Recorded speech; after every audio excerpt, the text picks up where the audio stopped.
I think we're live. See if anyone pops in here. I was supposed to do something with old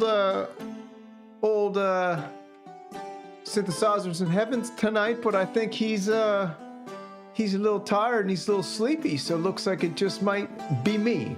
Welcome to that Synth Show Live. We got some breaking news. I figured we cover it ourselves, do it live, see if anyone pops in. Who knows if anyone will ever show up, but we are going to cover some things tonight.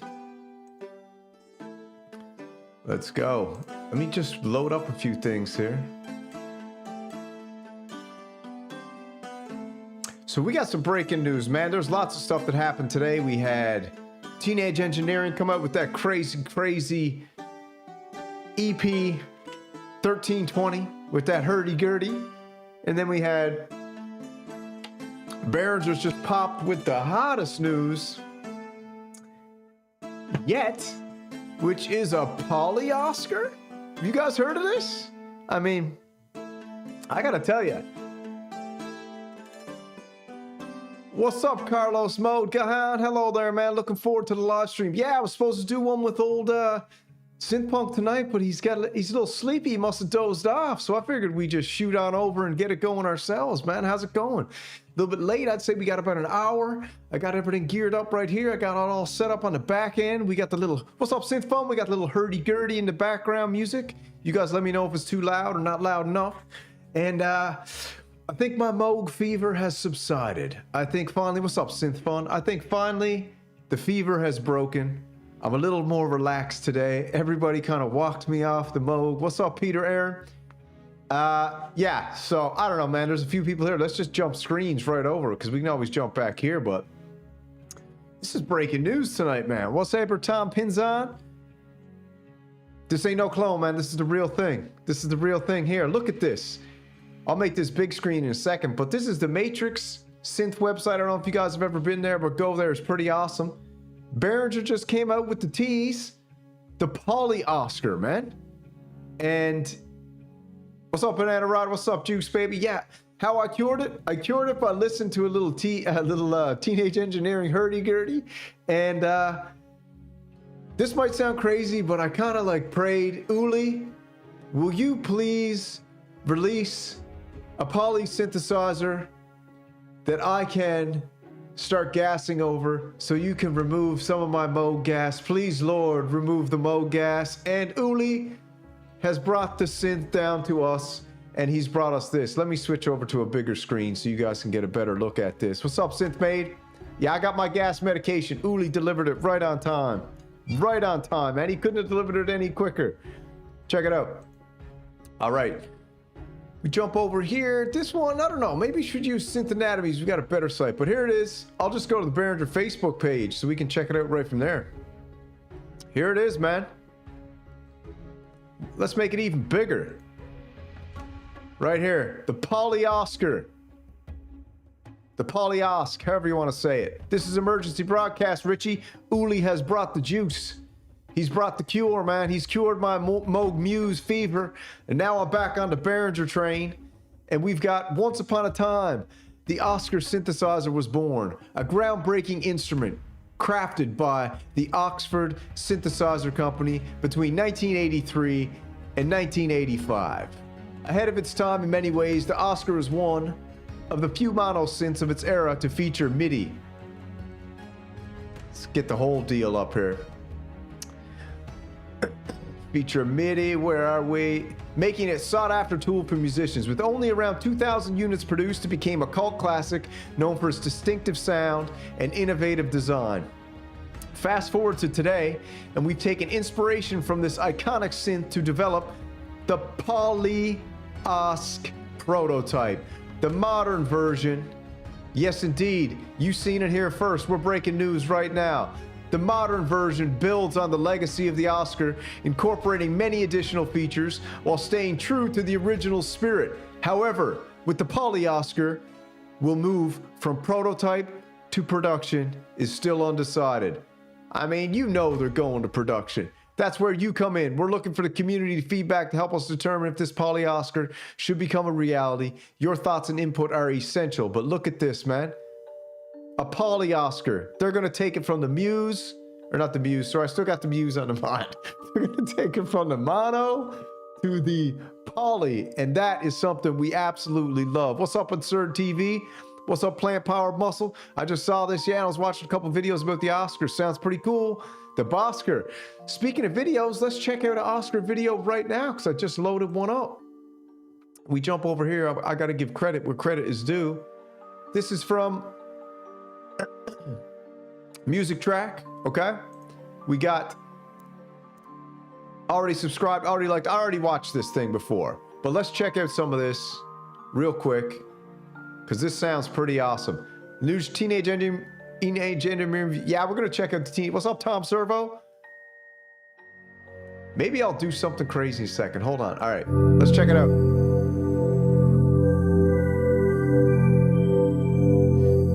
All right. Already sounds huge. Okay, Uli cured my Moog Muse fever. The fever's broken. I'm back, baby. I'm back on the Behringer train. The Moog Muse fever has broken. I still got $3,500 in my pocket, and we're about to look at this Behringer. This is the original from Oxford Synthesizers, and yeah, and they're gonna come with the Muse. You know it. You guys know it. I know it. Let's check some sounds.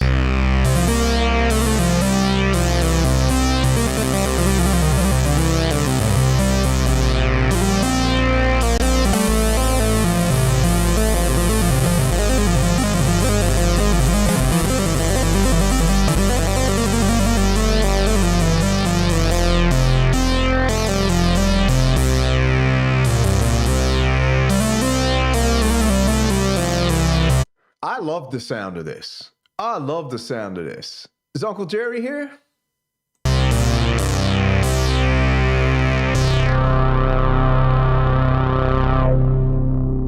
はい、UJ でございます。ありがとオックスフォード、シンセサイザーカンパニーのオスカー。なかなか見たことある人は少ないと思いますよ。これ Man, that's a beast of a synthesizer, isn't it? Look at that. It's got that crunchy drive. Let's get back to the sounds. ミュージックシンセサイザーと書いてある通り、Yeah. これね、プログラマーでね、これデュアルなんでね、今弾いたらいい。I mean, if Behringer can recreate this, this is absolutely set. What's up, Uncle Jerry? If Behringer can recreate the Oscar, for you guys who just got here, I'll show you what just happened, what this breaking news is. Right here. Behringer PolyOSC, the OSC Oscar synthesizer clone with new features.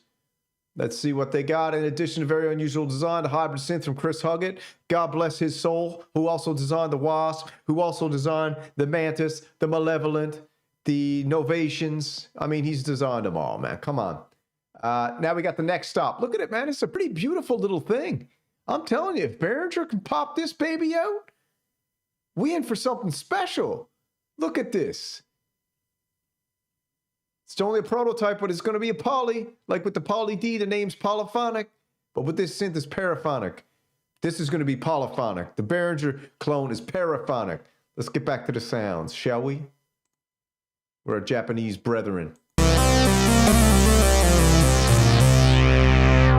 で、面白いのが、じゃあどこで音を変えるかというと、プログラムされてるかというと、ここのボイスっていうボタンがあるんですけど、パネルって書いてあるけど、で、このパネル、パネル上でこの That's what it said. Am I mistaken? Let me go back. I'm pretty sure it said Chris Huggett. Let me go down. Swear that said Chris Huggett. Or did that disappear? Where is it? Chrissy.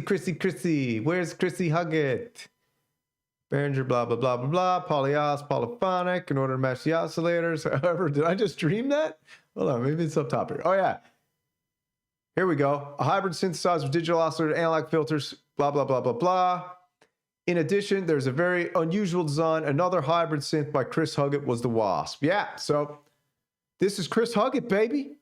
Don't forget, he's got the Mantis, too. Maybe we'll take a look at that in a little bit. Let's get back to business. ボイスっていうボタンを押して、この鍵盤にね、割り当てられてる。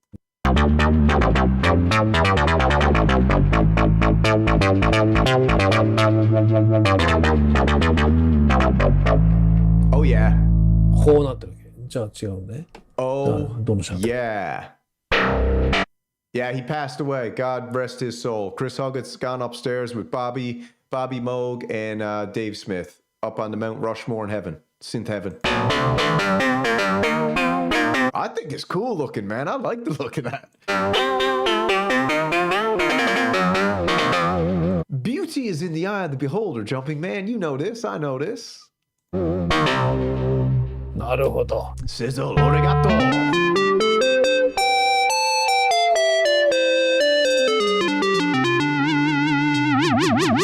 Well, Hayes, baby, dreams come true, man, because the Oscar is PolyOSC by Behringer's coming.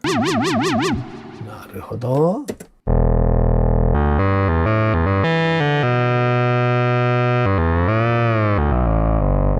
Oh, yeah. Let's go see if Matrix Synth's got any other news on this baby. Look at it, man. That's a beautiful Behringer. I don't know. What is that design? What kind of casing is that in? That's small. Oh, my good God. Look very closely. This is in the Behringer swing casing. Holy guacamole. Look at this. They're going to put out the PolyOSC in the Behringer swing, the Arturia keystep casing. I got to get a closer look. Oh, look at this. Look at this. Look at this. Yeah, this is in the Behringer swing form factor. Are they really going to put out the PolyOSC, the Oscar clone, in a Behringer keystep clone? That is friggin' genius, with a screen on it as well by the looks of it. Let's do some scrolling. That is genius. It's going to be made of plastic, but guess what? You know what? I don't mind. I ain't mad at it. What do you guys think? I'm not mad at that. The Behringer PolyOSC in a Behringer swing casing. Absolutely genius. Absolutely genius. If we go back here and look, I mean, all you guys were just saying this thing was ugly. So Behringer's just going to take something that was ugly, but sounded insane, and they're going to put it in the swing case. I didn't expect that at all. Let's go back. Look at this.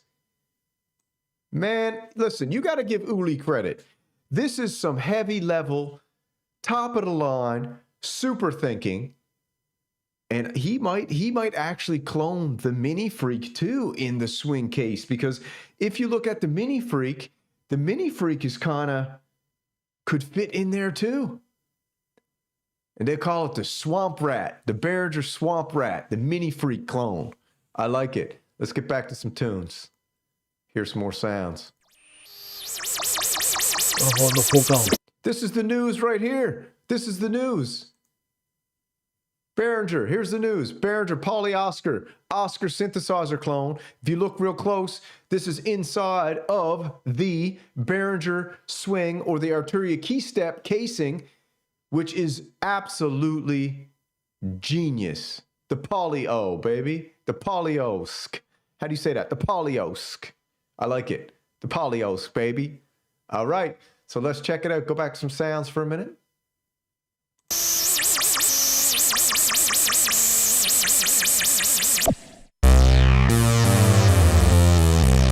Rich Kobasa, give me a break, brother. You know this is Behringer territory. You rolled up on the wrong block, playa. This is Behringerville, baby. You can't come in here and say that old Uli has made a mockery. Uli's making history, baby. さて、音作りなんだけども、見て分かる通り、オシレーターがここありますね、2つね。Yeah.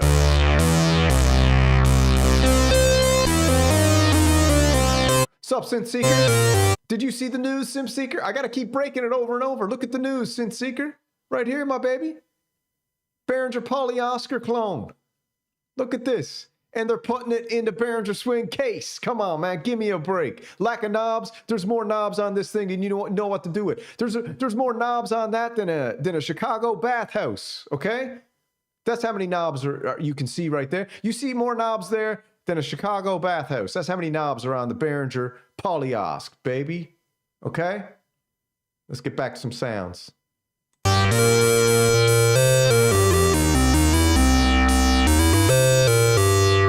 ホイールにどういうアサインをするか。まあ、コントローラー系だね。あと Oh, you want a Muse? Too late. ミックス。それから1と2のミックス。で、ここに LFO があって、フィルターがあって、まあ、フィルター。Too late, baby. レゾナンスがローパスとかバンドパスとかね、ハイパスとか。Sugar. そこで、フィルターに Oh, wait a second. LFO をかける。で、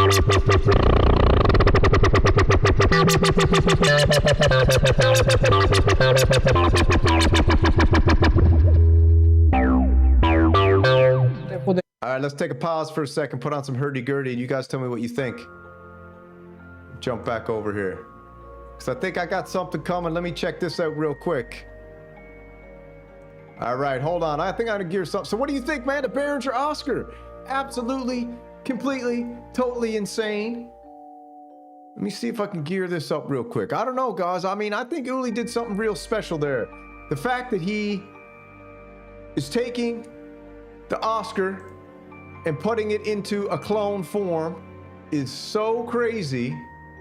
And he's putting it in the Behringer swing. That's just genius, man. Completely genius. Hold on, let me check something real quick. You guys hold tight. I think I got a surprise. We'll see though. See if it happens. Yeah, he's putting it in the Behringer swing case. And that just means to me, I think he's gonna clone the he's gonna end up cloning the Mini Freak, and he's gonna put it in the Behringer swing case. 100% for sure. And it's gonna be absolutely crazy, man. Absolutely crazy town. Let's check the chat here real quick, see what's happening. Whoa. Oh no. There we go. Just came back. Lots of stuff happening here, man. Lots of stuff going on. We got some things popping. Let's jump back over here for a sec while we're waiting for that. Don't mind me. It's live TV. エンベロープですね。ここで。フ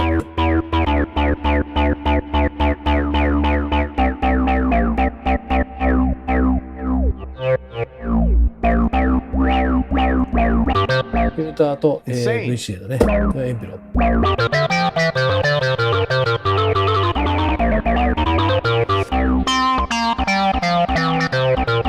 I think, should I just get the UBXA desktop? I don't know, man. Should I just get the UBXA desktop?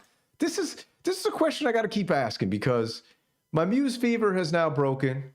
The UBXA desktop is on the horizon, and you know, I just think that that's what I got to get, man. I think I might have to get the UBXA desktop. Good question. Oh, choices. So many choices. Let me check something out here. ということで。よくできてますね。あと、面白いのが、これびっくりしたんですけど、ちょっと待ってね、このオシレーター1だけにするね。このオシレーター1だけで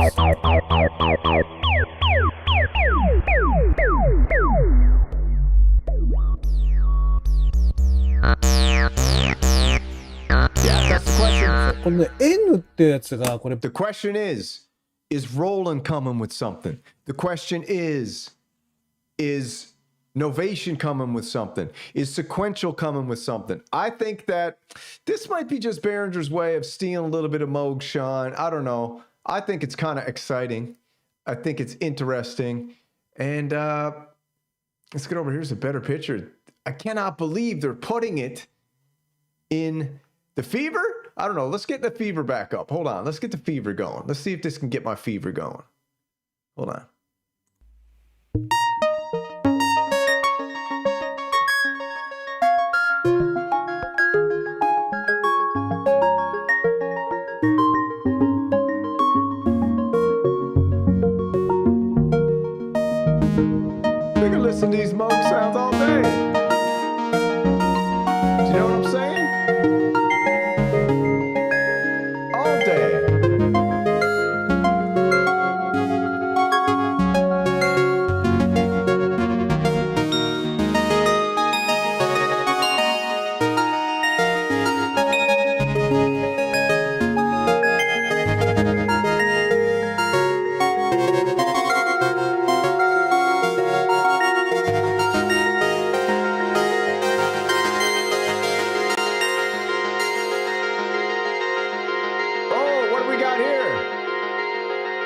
we got here? Let me see. Let me There? gear this up. Hold on a second, man. Let me jump you into stream. We got a little guest. Let this Moog music play for a Wait. second while I gear it up. Hold up. Are we doing landscape or portrait? You got to do landscape. Oh, okay. All right, hold on. I got to get this geared up. How do I do There we go. Just it? give me a second. I gotta do man, we got a something. special guest tuning in here right off the bat. Let me get this geared up real quick. Let me see. Advanced setting, multiple settings. What do I do this to? Hold on. I always forget to do how to do this. Video. All right, let me jump over to this one. Hold on. Hey, we got to, yeah. Hold on. You're still there. I just got to get geared up. All right. There we go. Now I need to just get you shared over here. Hold on, player. What are we gonna talk about? Man, there's so much to talk about. Hold on. I got to get you on the screen here. We're gonna cover all the bases. Gonna cover everything. Hold on. Oh my god. Let me get my iPad. Just in Get your case stuff for going, reference. geared up. The chat's just chilling, man. I gotta get this going in the big screen. Hold on. For some friggin' reason. Where is it? Share. There we go. There we go. All right. Okay. Hold on now. I'm just getting this geared up properly. All right. Check. Hold on. I think I got you zoned in there, pimp. Just got to make you a little bit bigger and we're good to go. This is live TV, man. This is how you produce live TV. Hold on. All right. Dude, let me tell you something. You are great at this.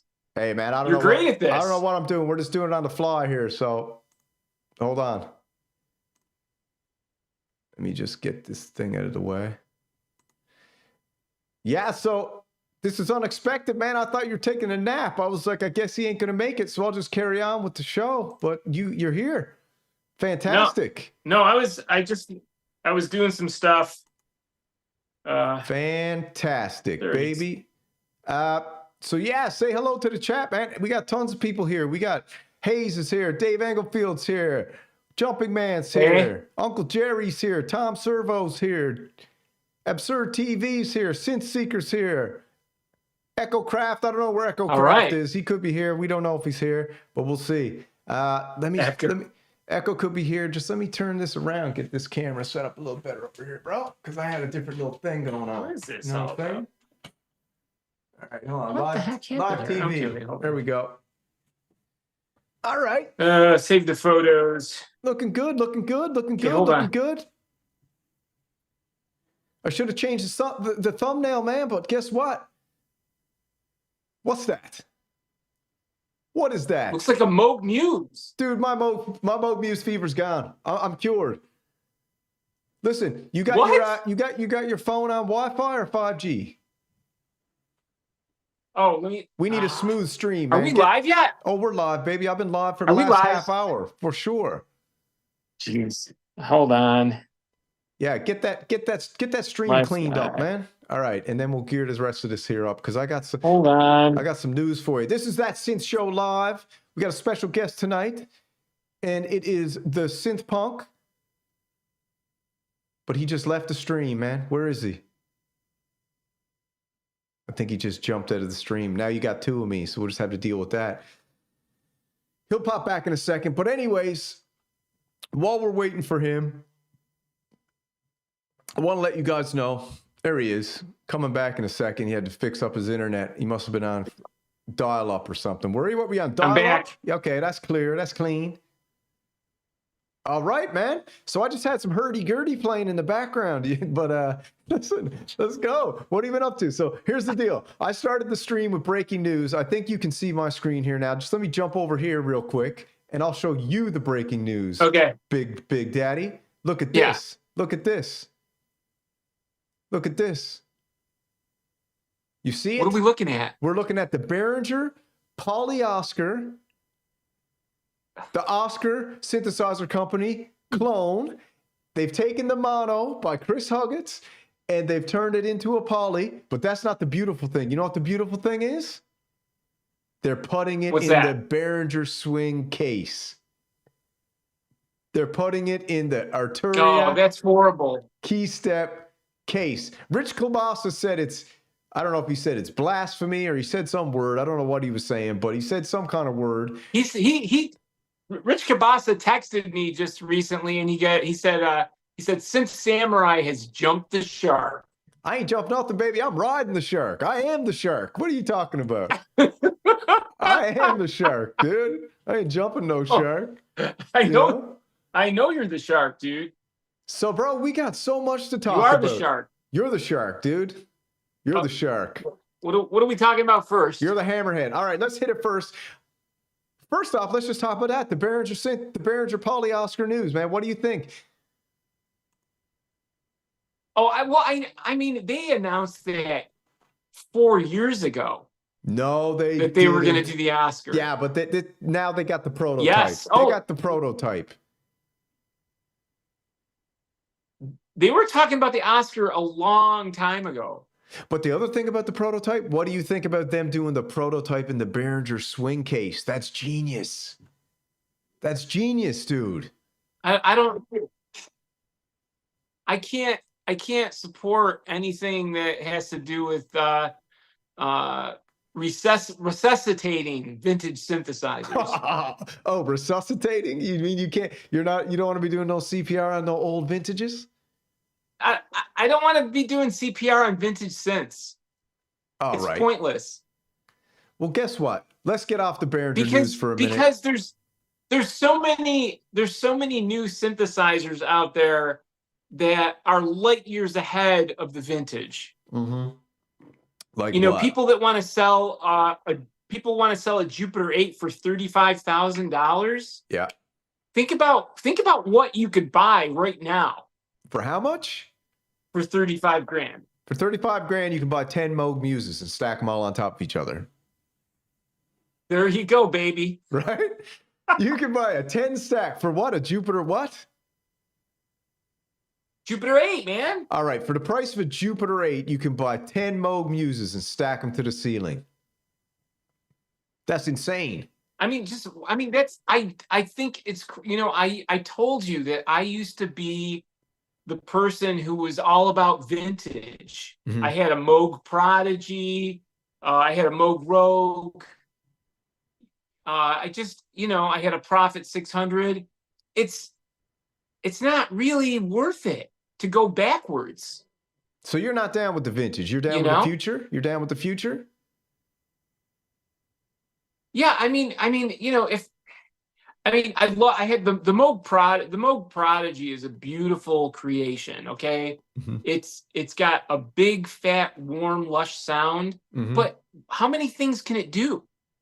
It comes down to like whether or not it's a utilitarian synthesizer. Yep. You see what I'm getting at? I do see what you're getting at. Man, I'm a hybrid boy. I've been telling you that since day one. I'm a hybrid guy. I don't even know if I'm into this whole analog thing. I'm a hybrid guy. I like digital and hybrid. And you were breaking my chops. You were breaking my chops the other day about DCOs.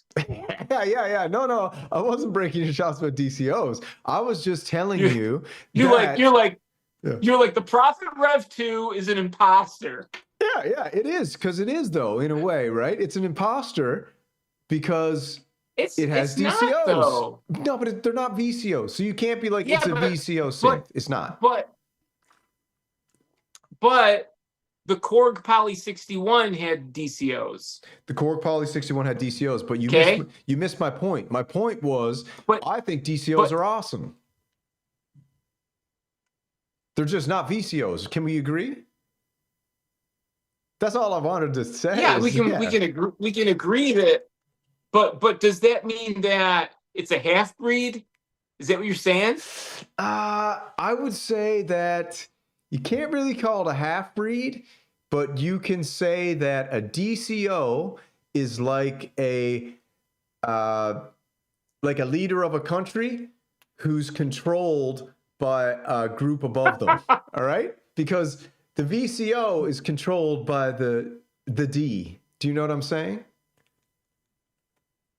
Whereas A VCO is like a tribe in the middle of the ocean living on an island. No one's running their show. You know, they're just straight up wild. Okay. You're freaking. Yeah. Now you're freaking me out, man. That's what I think. But maybe not. I don't know. But let's get to the so just to cover this news, because this is what the show was about before you kindly popped in, is Behringer just dropped Right.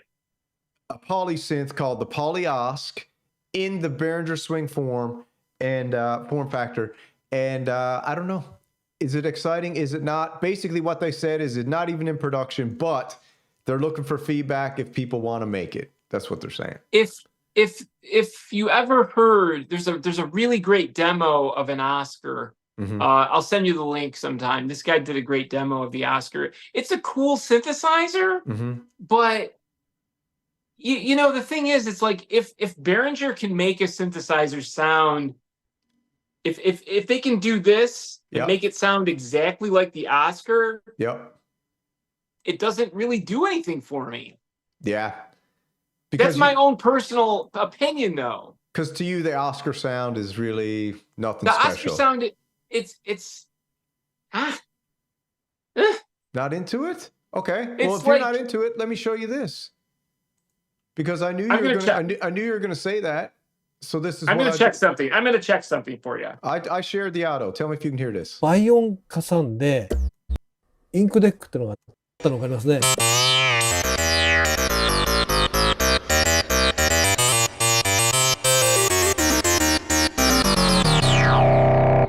So if Behringer can make that sound, you're not impressed? ということもできてしま I う。 can do any of that on my Pro 3. I haven't heard you make that sound on your Pro 3 yet, to be honest. I didn't hear it until now. Yeah, I haven't heard you make that sound on the Pro 3. Okay, let me read. Can I read this? Yes, of course. Vintage Synth Explorer, Mhm. right? The Oscar synthesizer, 2 DCOs Yep. with sawtooth, triangle, and square, Mm-hmm. variable or modulated pulse wave, Yep. 5 preset digital waveforms, Mhm. okay, 1 LFO with square, triangle, sawtooth waveforms, 2 12 dB octave analog filters, which can be linked in series for 24 dB configuration, Mm-hmm. low pass, band pass, high pass modes, dedicated ADSR. Mm-hmm. I mean, What do you think? there it No. is. Now, for $199, if that's what they're going to sell it for, and that little that Behringer swing costs $69. Imagine they could sell that to you for $199. You could own the vintage sounds of the Oscar. I mean, that's not bad. Dude, I'm trying to explain to you. What? You could buy 5 Behringer synthesizers for $3,000, which is a lot more than a Pro 3. Mm-hmm. Okay, even especially like a used Pro 3 for like $1,600. Yeah. And you're gonna be, do you not understand? The Pro 3 can do more than even the Matrix Brew. Okay. You got to understand this. It's not. I'm not saying that there are bad synthesizers, and I said that in the chat today on Echo's Mhm. video on his live stream. I Mhm. said there are no bad synthesizers, okay? But Yep. some synthesizers can do a lot more than other synthesizers, okay? Yep. So if people want to buy 10 Behringer synthesizers because they can get 10 synthesizers for a cheap price Mm-hmm. rather than spending, like I think the Pro 3 now is like 2,700 Mm-hmm. new, right? I mean, that's a lot of money. Yeah. 2,700 because of this bullshit inflation thing. But you could go on Reverb and get a Pro 3 for like 1,500-1,600 in mint condition. Yeah. I know. You know? I know. I don't even know why people would be selling their Pro 3s. Yeah, well, that's a good point. You know, that's a point that you've made a few times is that when you get in the habit of stacking your Behringers or whatever, let's just call them budget range synthesizers under $500 to once you start stacking them up, $300 here, $300 there, $300 here, like you said, you get 5 or 6 of them. Now you could have a Rev 2 desktop module, or you could have, I don't know. I'm starting to feel that vibe a little bit these days. Only because I had that. Yeah, go on. Oh, there's people. I mean, there's people that want to have a lot of synthesizers around them. Mm-hmm. Okay, that's fine. But for me, that didn't work. That went really bad after a few years. Yeah, it didn't work for me because there was a time when I had the Yamaha CS15, the CS10, the Pro 3, the Matriarch, the Grandmother, the subsequent 37, the Matrix Brute, the Prodigy, all these mono synths. I had all, but what was I going to every day? The Pro 3. Yeah, you're obsessed with the Pro 3, bro. I gotta tell you, you're obsessed. It's too much fun. Yeah. It's got so many magic tricks in it. It's just ridiculous. Well, can it make a hurdy-gurdy? That's what I asked you today. Oh, stop. No. What do you the hurdy-gurdy? Dude, the hurdy-gurdy. You know how long I've been looking for that hurdy-gurdy sound? Because I found this guy who custom makes them, and they were too much. So I was like, all right, now my job is to find a synthesizer that can give me the hurdy-gurdy. Echo sent me a VST, but I'm not into VSTs, so... That's okay. Yeah. So I need a hurdy-gurdy sound. And I challenged you to make one on the Rev 2, and I don't think you're going to accept the challenge. I'll accept the challenge. I can make a hurdy-gurdy sound. I even sent you a recipe for the hurdy-gurdy of how to make it. And all I wanted was for you to say yes. And then I wouldn't have to have bought that teenage engineering thing tonight. So that should be here next week. The hurdy-gurdy machine is coming. Oh my God. No, I didn't buy it. I'm just kidding. I didn't buy that thing. I can't spend. Okay. How am I going to spend $300 on a teenage engineering calculator box when that $300 could go towards the real topic of tonight, which I wanted to get your opinion on because it's the talk of the day, is the Moog Muse. Yeah. I believe go on. Did you know about this song? Let's see. By who?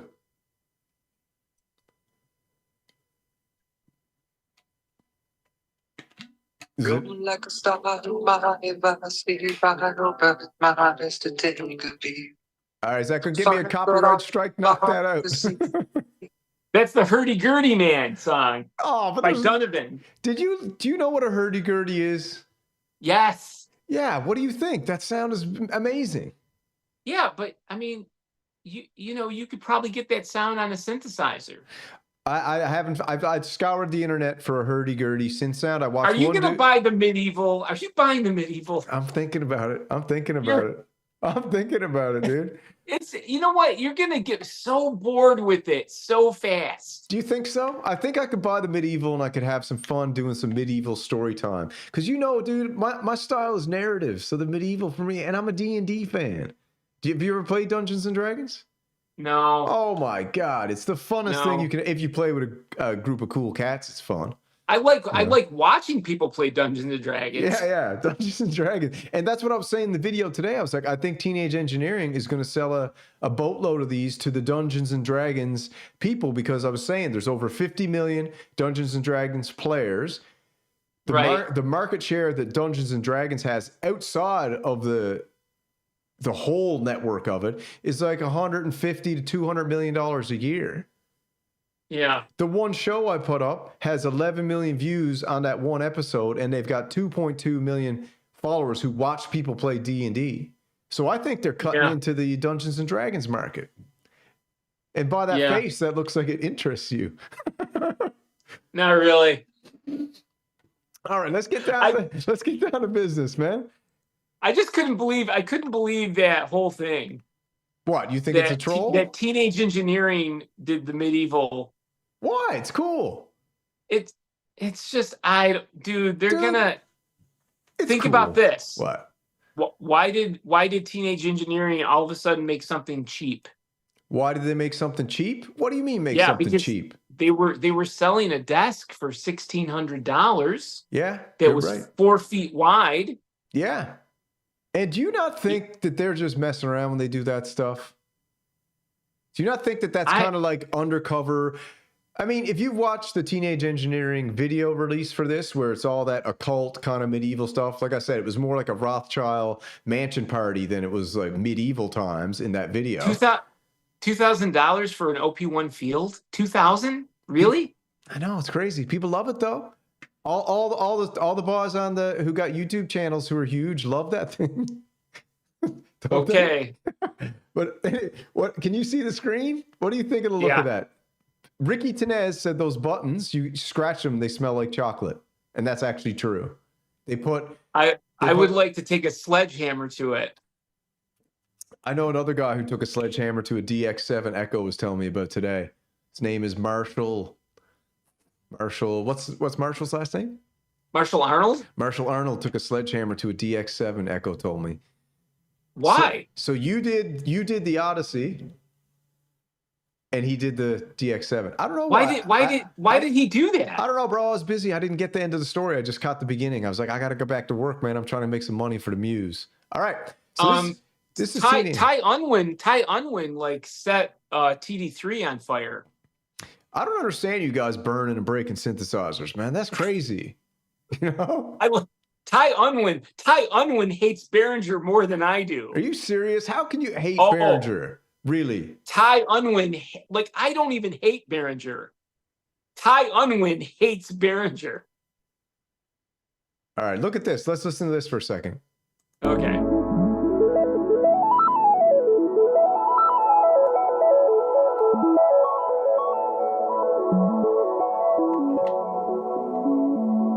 Okay, pause that for a second. Yep. Yes, sir. That is straight on ladder filter. You can tell? Oh my god, that's the Moog sound, dude. That's the sound, man. And like I said, you know it. That's like the late 70s, early 80s. Ah, it sounds so nice, man. Listen. Yeah.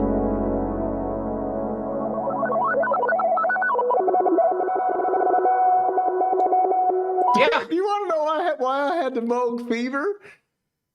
This is my 4th or 5th time. How long is this? This is an hour long. This is my 4th or 5th time watching this. So I've already watched this one video for 5 hours of my life.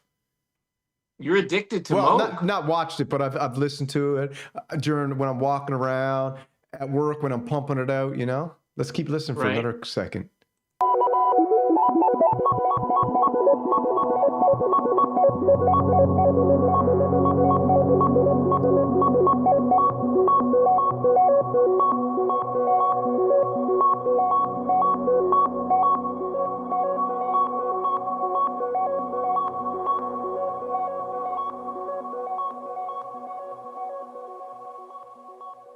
Yeah, it's great.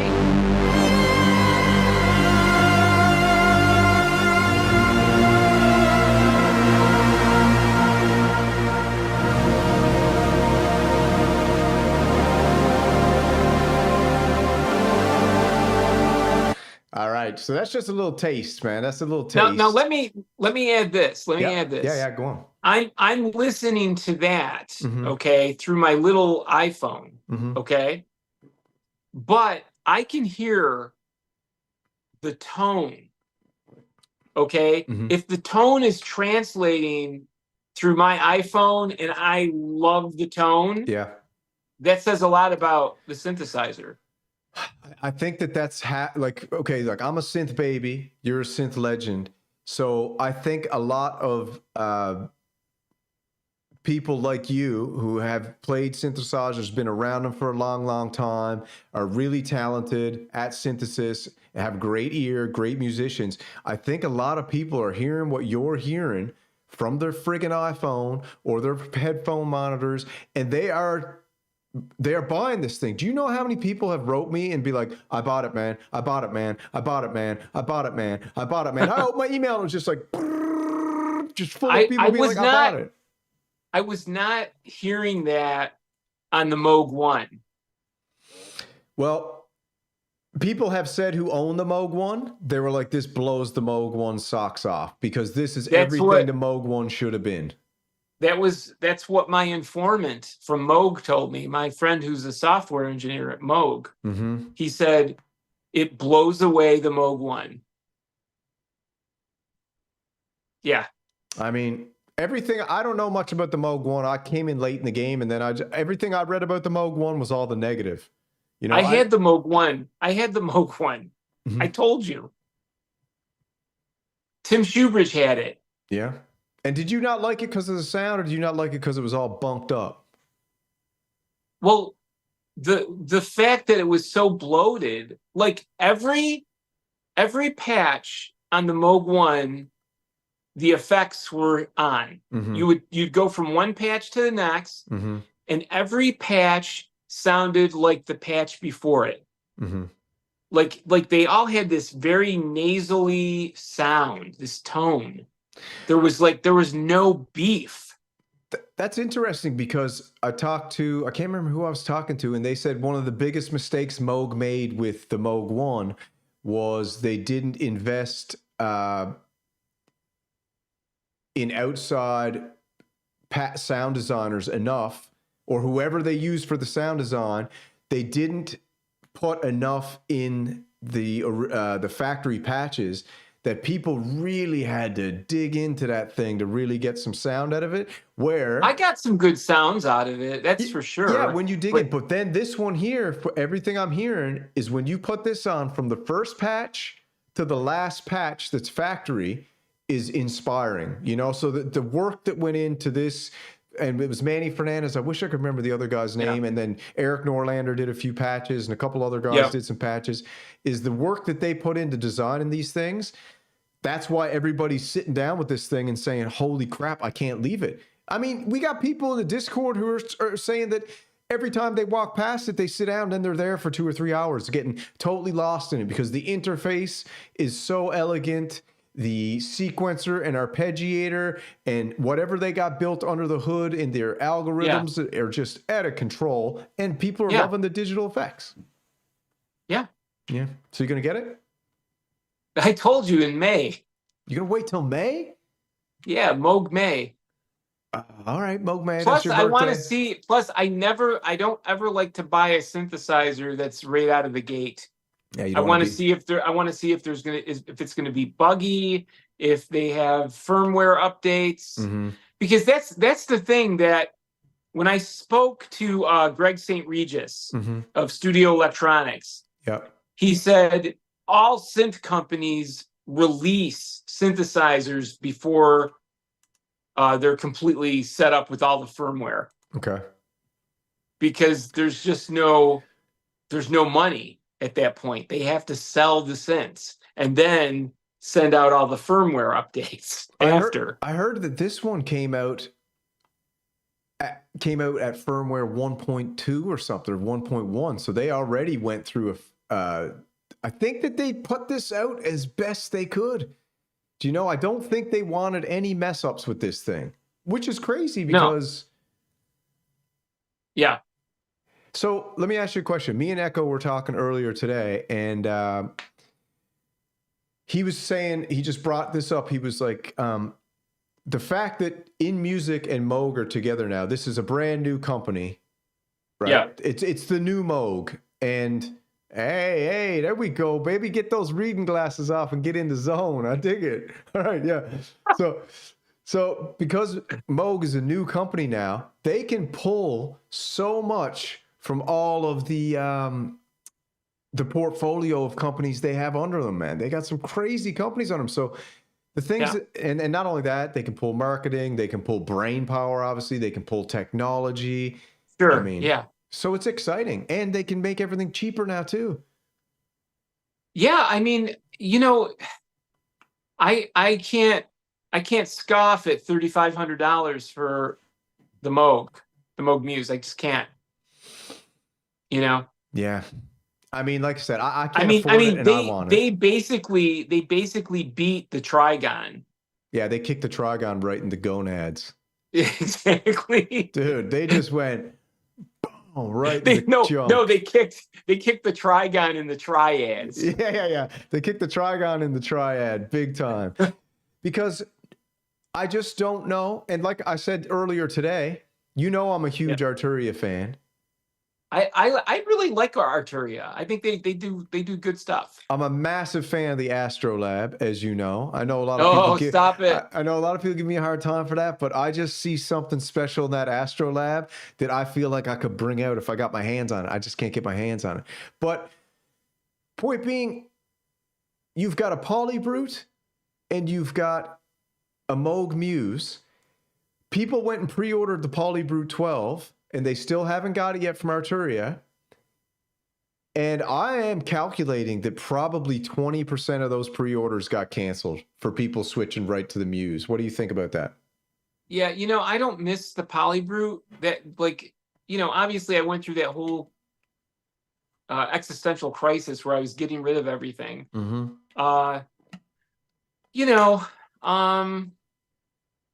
I had the Polybrute for, I don't know, 4 months, and I wanted to love it, but I didn't. Do you think that there's such a difference in the sound of a Moog and an Arturia Polybrute, the Brute series, that if you really love the Moog, you're not going to love the Arturia? If you love that Moog sound, it's just the Arturia sound isn't going to gel with you. But if you love that Arturia, because there's something weird. I hear a lot of people be like, I don't like the Arturia Polybrute. And then other people are like, I absolutely love it.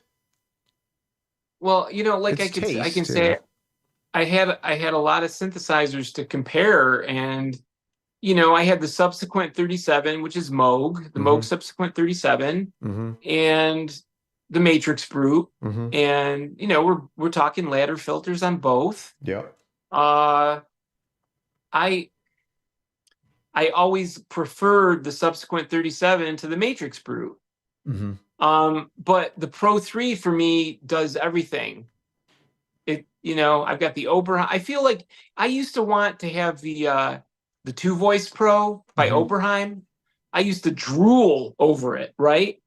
But the Two Voice Pro doesn't have memory.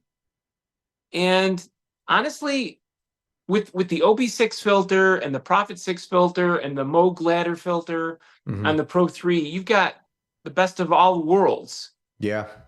It's like, it's no fooling around, dude. Sequential made a kick-ass hybrid mono. Arguably, didn't you tell me before that Dave Smith said this will be the only... This is the only synth you'll ever need. Now, he said synth, not only mono?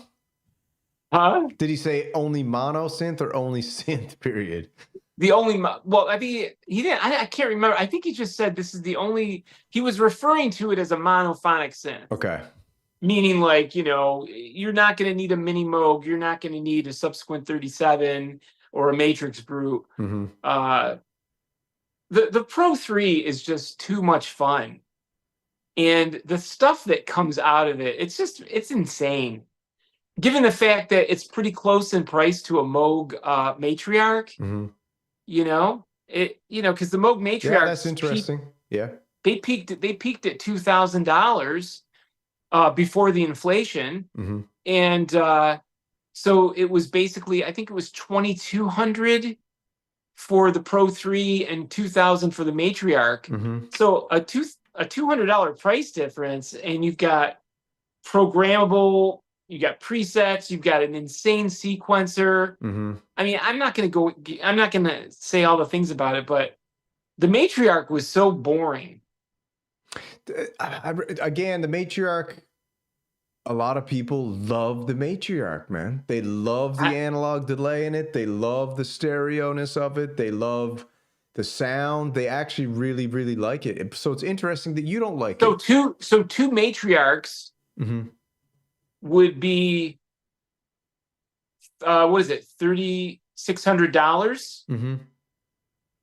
But so if you compare having two Matriarchs or one Moog Muse, what would you rather have? Oh, dude, I mean, 100%. I can't believe that you can get two matriarchs and it will cost you more than a Moog Muse. So this is where Moog and In Music are going to be. It's going to be really interesting because I think I was talking to someone the other day and I was saying what they did with this Moog Muse. If this holds up now over the next 6 months and there's no issues and nothing like that, if this can hold up for the next 6 months, they have just put out.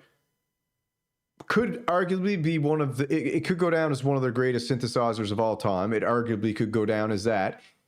So they've released one of the greatest synthesizers of all time. Not only that, they've released it for $3,500, and now it's gained back the trust of all the loyal Moog. It's hot. It seems high quality, so they've gained back all the trust. Not only that, do you know how many people are buying this? That this is their first Moog synthesizer. A lot, That's great. dude. That's really great. A lot. Yeah, I that's was great. gonna get it, and I was like, I'm not a Mogie, man. I'm a Corgi. I think, like I told you a long time ago, I have no problem with synthesizers being made in Asia. Mm-hmm. I've never had a problem with Asian equipment. Hydrasynth is probably the best built synthesizer on the market right now, easily. It's built better than every other synth on the market. It's solid steel, bro. I mean, all my Korg Radius was built in Asia. Mm-hmm. Dude, and Yamaha, they're all Asian. Korg, yeah, they make great stuff. Yeah, I don't have a problem with that. And I think the Moog Muse could save Moog. Yeah. If they it did save Moog. Yeah, and I think this might encourage them. That I think in the next 2 years, I think we're going to see a new monophonic from Moog. Yeah, and it's going to come in. It's going to come in at a real good price, man, because they're proving that they can still make quality, but they can make it affordable for people. Yeah, not but affordable, I think but more affordable. If Moog is paying attention, they are going to have to release a monophonic that can go toe to toe with the Pro 3, or it's going to exceed. Yeah. You see what I'm getting at? Yeah, I do. It has to. It's going to have to be. Yeah, they'll have to do something pretty special, right? It almost has to be Voyager-esque. I got a feeling they might, because this Moog Muse got the Voyager. Is it the Voyager oscillators and the filters? I know it's got the discrete Voyager oscillators in the Muse. Now, yeah. Will the Voyager is a very nice sounding synthesizer. Will they reincarnate that baby, Yeah. To basically combat the Pro 3? Because that's 4-voice, right? Yeah, I mean, so like, remember I was showing you those reverb links to how much people were selling Voyagers for? Mm-hmm. $5,000 for a Voyager, 6, 7, 8, 9,000 for a Voyager. Yeah, you'd have to Voyager yourself to the vault of a bank. Yeah, I mean, if you can get Voyager sounds from the Moog Muse, then what's the point? Good point, man. Good point. Good point. But I mean, they could release, because the Voyager wasn't the Voyager a flip top. Yeah. Yeah, so they could, and you got the Pro 3 that's a flip top. They could release a 4-voice Voyager with a flip top and a 4-voice Voyager without the flip top, and that would basically blanket the Pro 3 SKU by Sequential, right? Because they're competing. Yeah. They're competing now. Moog's back in the game. So let's just go back over here for a second and do another. Let me give you a quick prediction. Yeah. The next monophonic that Moog releases, it's going to be 2,400. 2,400 for their next monophonic? That's what I think it's going to be. I think it's going to be $2,400. Well, dude, what's the grandmother? $999.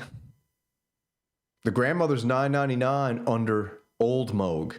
So that means they can probably do the grandmother or do a monophonic grandmother style chassis for they might do that for $799, dude. I don't know. But then you're selling that for the same price as a Moog Labyrinth, right? I think the grandmother and the matriarch are going to be phased out at some point pretty soon. Could be next year. Could be. Let's check some more sounds.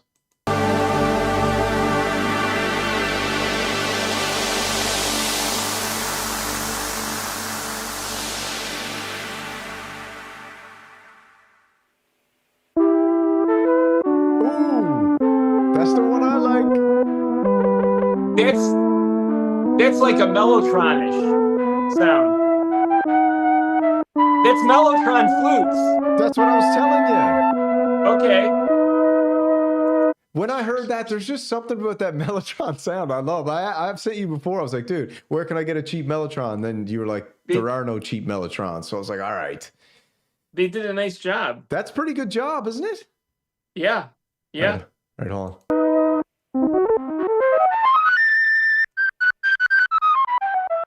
Dude. They killed that. They really killed it. Dude, they friggin' nailed the Melotron. They nailed the Strawberry Fields flutes. They nailed the Strawberry Fields flutes, dude. And then you have to imagine that based off of that foundation, you could really get your Melotron on. You know, you can start. Yeah, I mean, because I think the Melotron, the new one, I think it's what, $2,000? Yeah, dude. So you're going to do $2,000 for a Melotron, and you know there's going to be some crazy cat that takes that Melotron foundation and builds a whole Melotron patch set. Yeah, and the thing is, here's the thing to think about too, because the Melotron, I think the Melotron is only 2 octaves, but this guy's playing 5 octaves. 5 octaves, baby. Flutes. Dude. Do you know what I mean? All right, let's check one more. Bottom.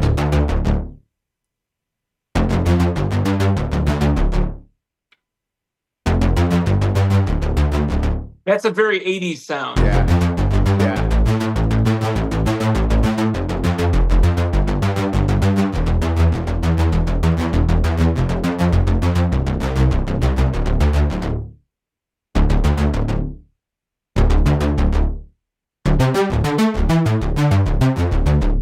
It's very Gary Newman-ish. Yeah, that. Oh, deodorant lady's coming. Let me switch off. Oh no. Yeah, we can't let her stream bomb us. Hold on.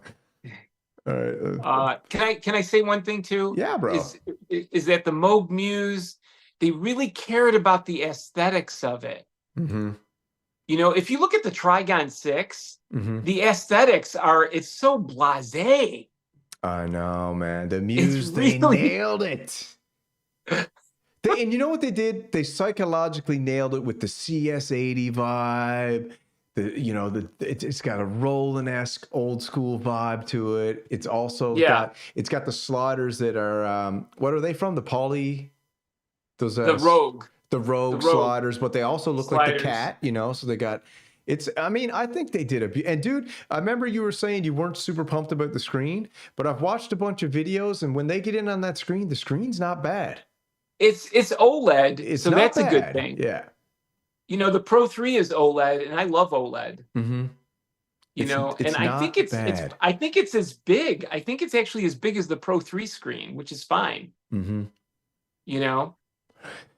And do you think that's real wood end cheeks? Are they apple wood cherry, or are they just? You know like, what? What are they? I'm sure it's probably a cheap wood, but who cares? Yeah, I don't care. I love it. Like you know. I think I might be able to pick this up in a year, maybe in a year. Yeah, I mean, I can get it in May. Yeah. You know, as far as my budget is concerned, you know, but not bad, May. Yeah. Let me. I have all this time to spend using the Rev 2 and the Pro 3, and you know what? Like I told you, I could get rid of the Mini Moog, but I just love it. Yeah. I mean, listen, dude, the Pro 3 for you and the Rev 2, you are in love with them, and that is pretty cool, you know? You really do like them, and I think that is and you keep telling me you're digging. I think I got to take a lot of people were saying this in the comments of the video today. I think now that my fever has subsided to a point, I think I'm going to really dig into some of my gear. I really want to dig into the Hydrasynth Deluxe a lot more. The Mini Freak I want to dig into. So those two, maybe I'm going to concentrate on those for a little bit. And, I think that'll be something that'll take care of the gear, right? It's like this. It's like when you have a lot of synths and you don't use one for a long time. And this would happen with me. I would go back to a synth that I hadn't used. Yep. And it would be like Christmas morning. Yep. You know? Because Yeah. it would be like, wow, I haven't used this in a while, and I'm getting all these new things out of it, you know? So Yeah. I mean, you can't neglect your synthesizers. Yeah, I hear you, man. You know? Yeah. How about this, man? Yeah. I'm gonna throw the phone number up and see. We got like 10 minutes. See if we get a phone call. See if anyone wants to ask any questions. Just to beta test. Oh, we got to this. get some phone calls. Well, let's try it out. I'm gonna try it out. There's the phone number. If anyone wants to call in, I'm throwing it off to Do Not Disturb right now. If you want to call in, it is ready to go. There's the phone. That is crazy. There is the phone number 413-279-4344. If you want to make a phone call, ask a question, pop on in. The topic is the new Behringer, the Moog Muse. We'll see how it goes. All right, we got a call coming in ASAP here, so let me pick it up.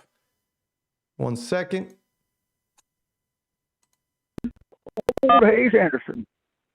Hayes Anderson, are you live, my brother? I'm calling from the year 2050.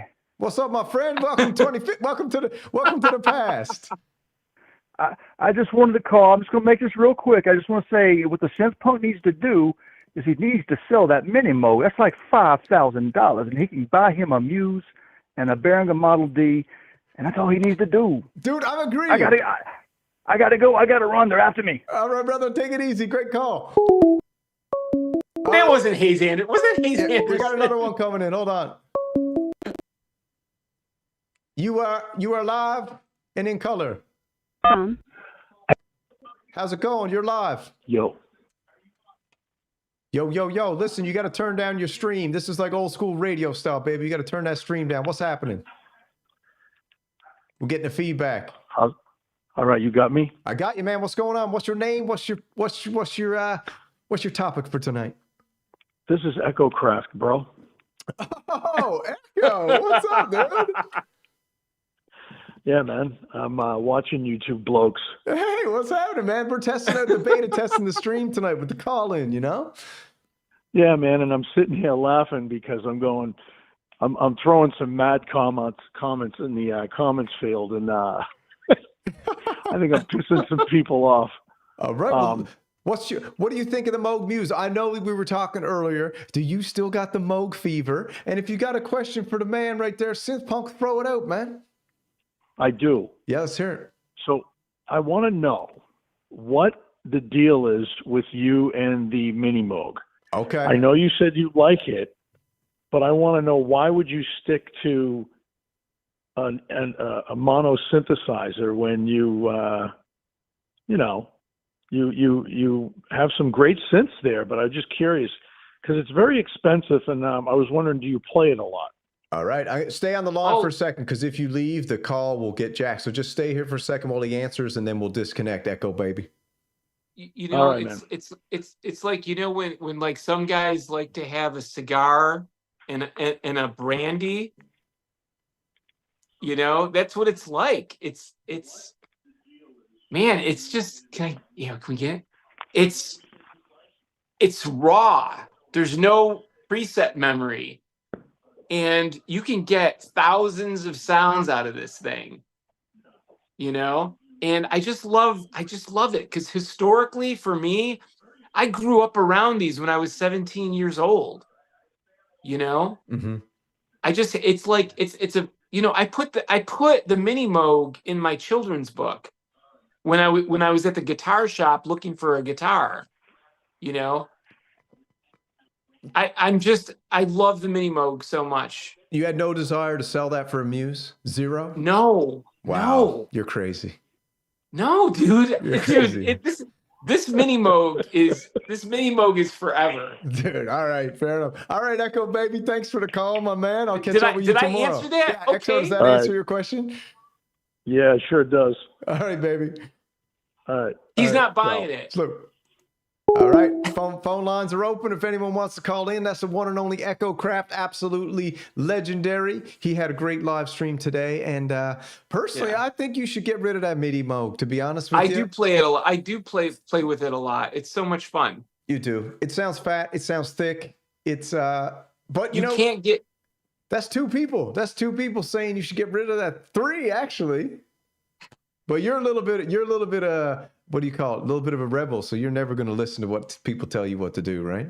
Why does Devo bring mini Moogs on tour? Good point. And I like your answer of how about nostalgia. All right, hold on. We got another call coming in.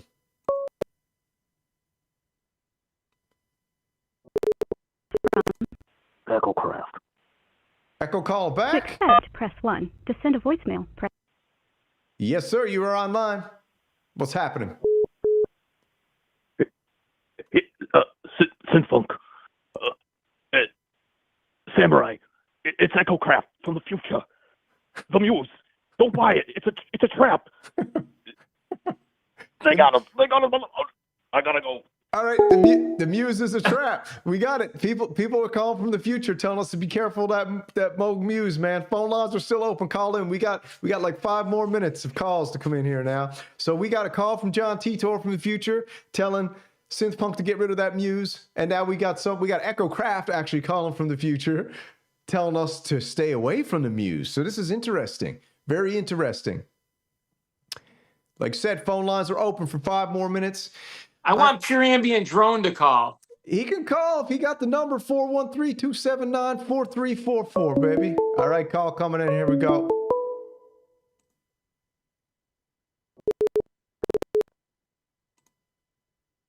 You are Jerry. You are live. You are live. That Moog Muse, man. Phone lines are still open. Call in. We got like 5. So you're live. Turn down that feedback. John Titor from the future. Telling. We got Echo Craft actually calling from the future, telling us to.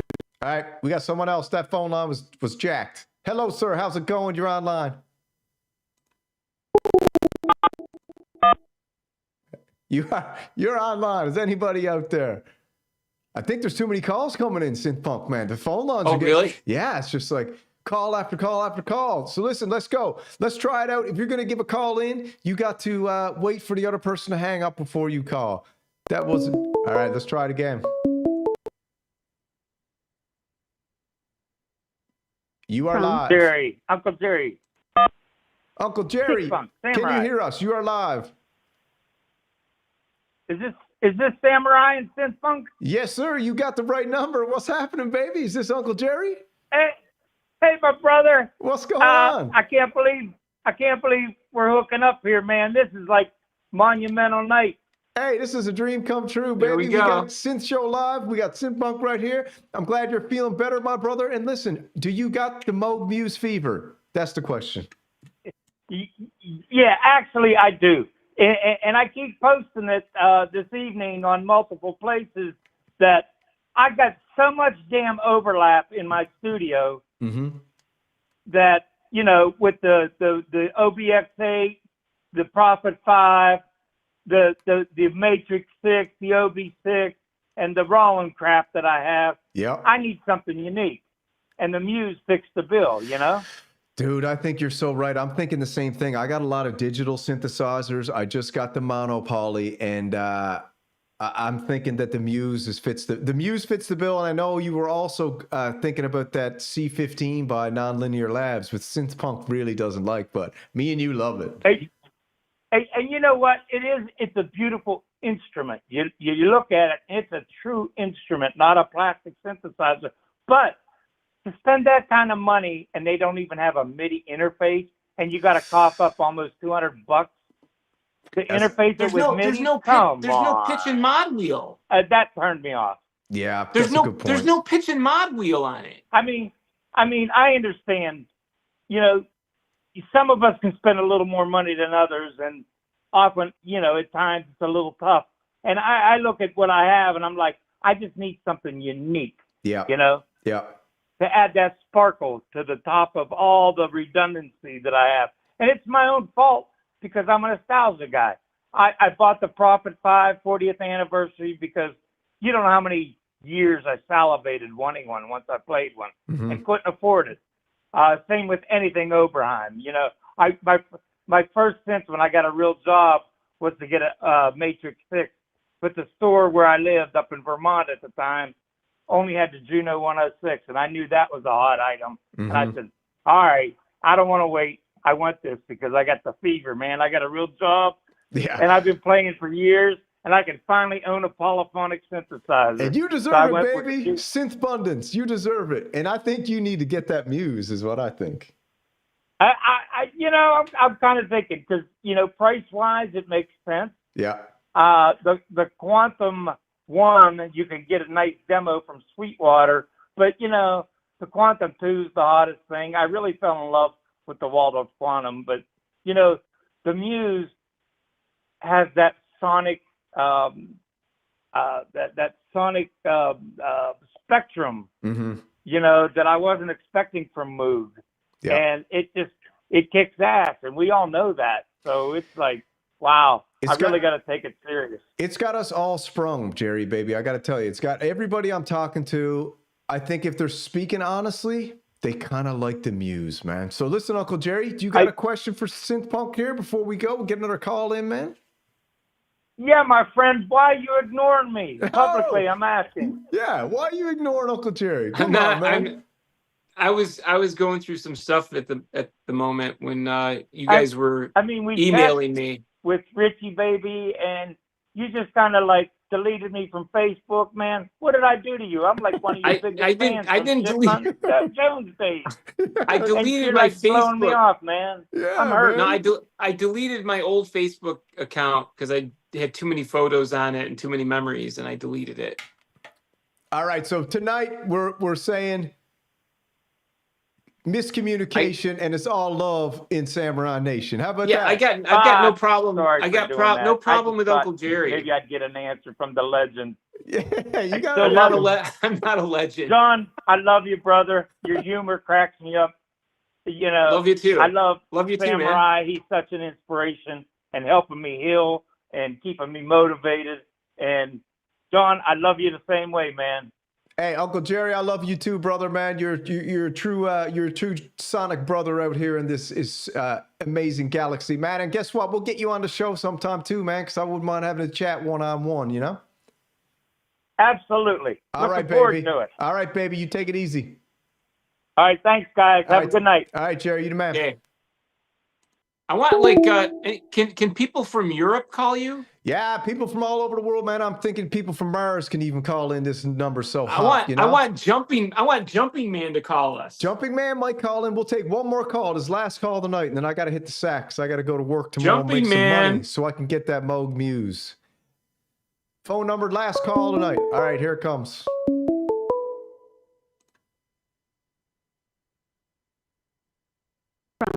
Gingy. To accept, press 1. All right. You are online on That Synth Show with Synth Samurai and the one and only SynthPunk. How's it going? Oh, Samurai. Is this SynthPunk? This is both, baby. You got both. You stay away from the Muse. The Muse. Stay away. The Labyrinth. Stay away. You gotta stick with the Behringer. Stick with the mono synth. It's very good. I'm on board. I'm the unofficial leader of the Behringer Bros. So I agree with that statement. We got to stay away from that. Maybe. What do you think, SynthPunk? No. Is that Echo Crafts? No, man. Who is this? This is John Titor from the future, baby. What about SynthPunk? What does he say? What is he doing? Yeah. What do you think? I don't know. He's asking you, are you into Behringer or not? Finally, are you finally on Behringer Bros team? I will never own anything made by Behringer. What? Oh, are you serious? Yeah. Not even the Oscar, the PolyOSC? No. All right. Any last questions, my baby, before we go? No, have a good one, man. Take care. Yes, man. Thanks for the call. All right. We are going to. That's the last call of the night. Do Not Disturb is on. So hey, man, I like the call-in thing. It's pretty cool, right? You're the first one to do it. I guess. I don't know. Maybe someone done it, but I think it's cool. No, it's synthesizer live streams. You're the first one to do that.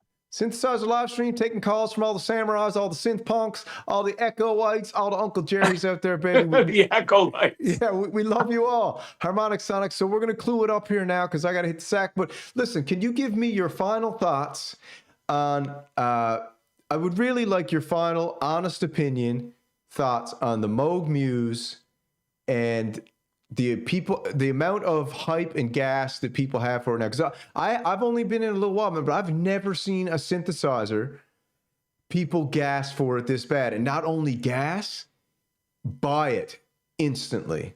Just give us your final thoughts on this whole thing. I think they knocked it out of the park. I think it's going to help the company. I don't know what the company means anymore, though. I mean, I have a funny feeling they fired a lot of people, and everything's going to be done abroad. Okay. So, but if it's made quality, then what's wrong with that? It's sad that people had to get fired. It's a company shakeup. I totally agree with that. It is sad.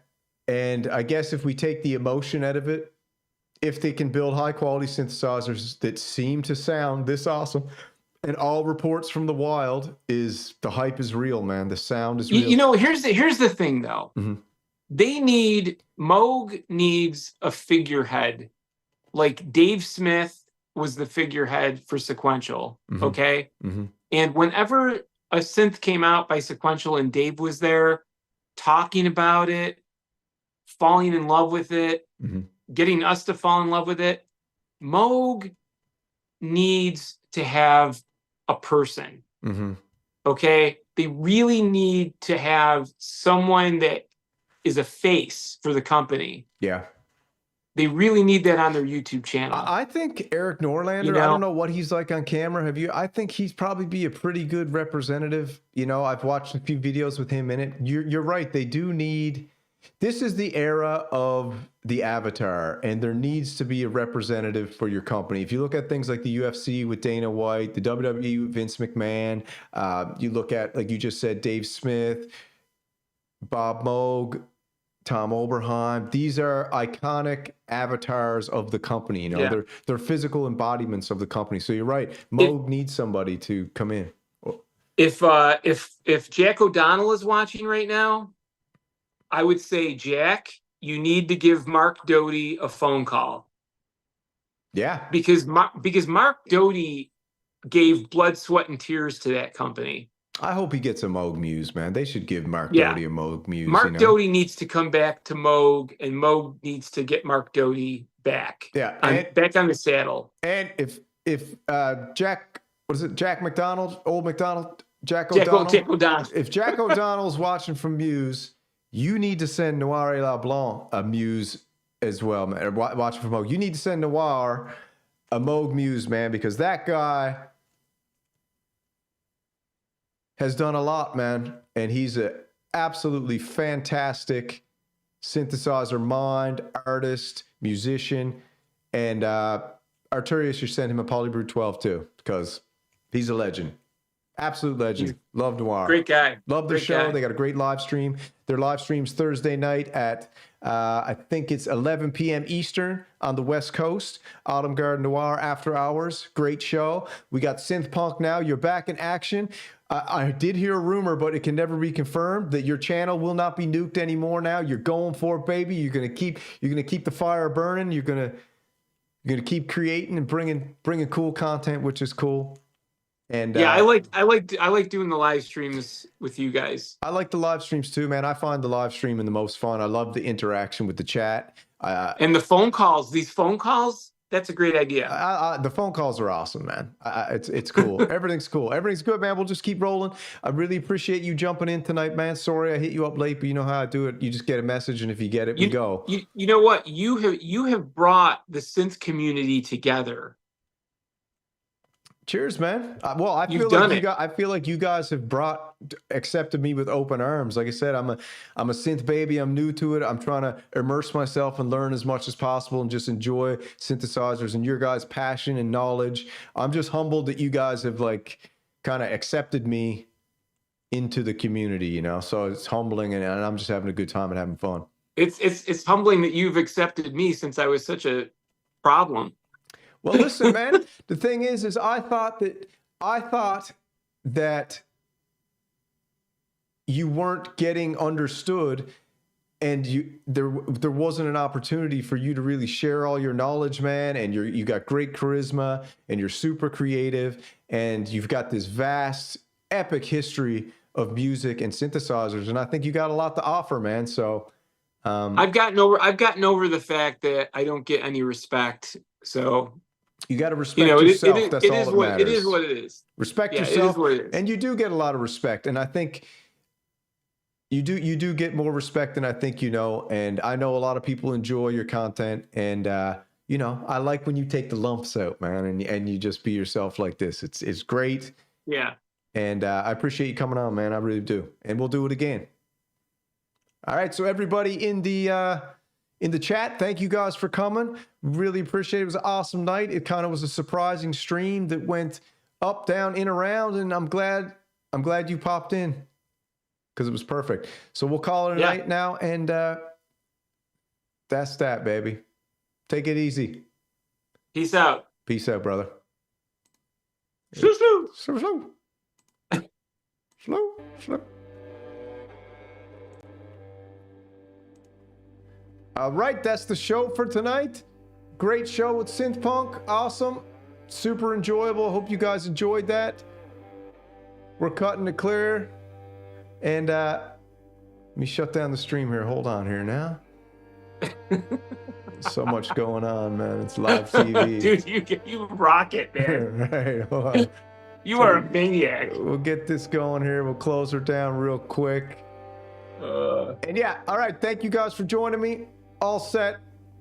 And that's it. And slow.